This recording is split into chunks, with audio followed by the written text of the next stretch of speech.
സാധാരണ അമേരിക്കക്കാർ അവർക്ക് ലേശം ബാർഗെയിനിങ് ഇഷ്ടമാണ്. ഒരു സാധനത്തിന് നമ്മളൊരു വില പറയുന്നു, അവർ ഒരു ഡിസ്കൗണ്ട് പ്രതീക്ഷിക്കുന്നു. ആ രീതിയിൽ എന്തെങ്കിലും കിട്ടിയാൽ അവർക്ക് വലിയ സന്തോഷമാണ്. മാത്രമല്ല, ഇവർക്ക് ഇത്തരം ഈ കൺസ്ട്രക്ഷൻ വർക്കുകളിൽ യൂറോപ്യൻസിന്, പ്രത്യേകിച്ച് ഇറ്റലിക്കാർ വലിയ കാര്യമാണ്. കാരണം അവരുടെ മനസ്സിലുള്ള ഒരു മെയിൻ കൺസ്ട്രക്ഷനാണ് വത്തിക്കാൻ സിറ്റി.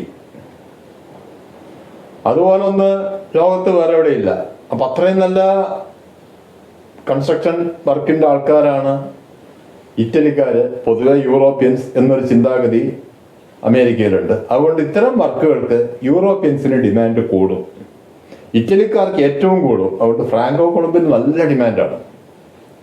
അങ്ങനെ ദിവസേന എന്നുള്ള വർക്കുകൾ വരാൻ തുടങ്ങി. അവിടെ ഇവര് അർണോൾഡ് പറഞ്ഞു, നമ്മൾ ഈ കസ്റ്റമേഴ്സിനെ ഒന്നുകൂടി സാറ്റിസ്ഫൈ ചെയ്യണം.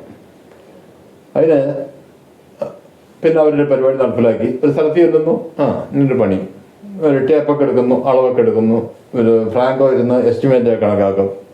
എന്നിട്ട് പറയും $8,000.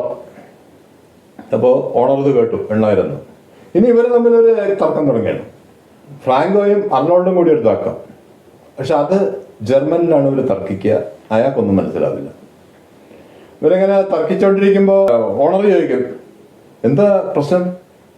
അപ്പം അർണോൾഡ് പറയും നല്ല ഇംഗ്ലീഷിൽ, അല്ല പ്രശ്നം എന്ന് പറഞ്ഞാൽ ഒന്നുമില്ല, ഞാൻ നിങ്ങൾക്ക് കുറച്ച് ഡിസ്കൗണ്ട് കൊടുക്കണം എന്ന് പറയായിരുന്നു. അവൻ സമ്മതിക്കുന്നില്ല. പക്ഷെ അങ്ങനെ അത് ശരിയാവില്ല. ഞാനിത് എന്തായാലും ഒരു $7,000 സംഭവം $5,000 വക്കേ ഉണ്ടാവുള്ളൂ. അതാണ് ആദ്യം 8,000 എന്ന് പറഞ്ഞ് 7,000 ഉറപ്പിക്കും.